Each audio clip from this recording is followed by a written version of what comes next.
Masuala tata ambayo yanatishia mazungumzo kuhusu mzozo wa kisiasa yatatatuliwa na Rais William Ruto na kinara upinzani Raila Odinga, hata kama kamati ya wabunge wa pande mbili ilifanya mkutano wake wa kwanza. Uongozi wa miungano yote miwili na kamati ya wajumbe 14 katika vikao tofauti jana hawakuweza kutatua masuala finyu ambayo ni pamoja na muundo wa timu ya usuluhishi, hadidu za rejea na asili ya mazungumzo hayo, haswa ikiwa ni mpango unaoendeshwa na bunge kama serikali inavyotaka. Vyanzo vya habari viliongeza kuwa viongozi hao wawili pia watasuluhisha madai ya upinzani ya kujumuishwa katika ajenda ya ukaguzi wa seva za uchaguzi wa rais wa mwaka jana na wigo wa kuundwa upya kwa tume ya uchaguzi, ikiwa ni pamoja na kuwarejesha kazini makamishna wa uchaguzi waliojiuzulu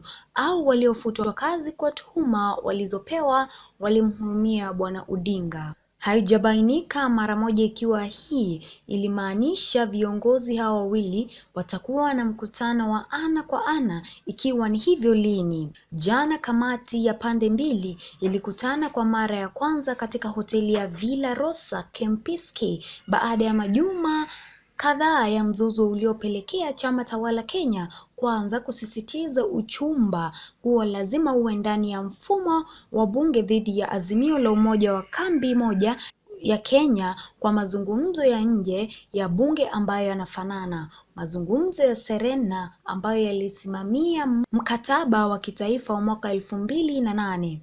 Kikao cha kamati hiyo kilitanguliwa na kikao kingine cha uongozi wa bunge kujaribu kutatua migogoro hiyo, lakini pamoja na kwamba hakukuwa na maelewano katika masuala yote yaliyokuwa yakibishaniwa, kambi zote mbili zilitia fora. Walionya hata wachezaji wa kisiasa kujiepusha na kauli ambazo zinaweza kuwa na tija. Kulingana na wadadisi wa habari nchini Kenya Kwanza, timu yao pia ina nia ya kutumia mazungumzo hayo kushinikiza kutekelezwa kwa kanuni ya thuluthi mbili ya jinsia kuingizwa katika katiba ya hazina ya maendeleo ya maeneo bunge, uangalizi wa seneti na fedha za kitaifa, na kusimamia jinsia, uanzishwaji wa nafasi ya kiongozi wa kambi rasmi ya upinzani na uboreshaji wa usimamizi wa bunge la utendaji.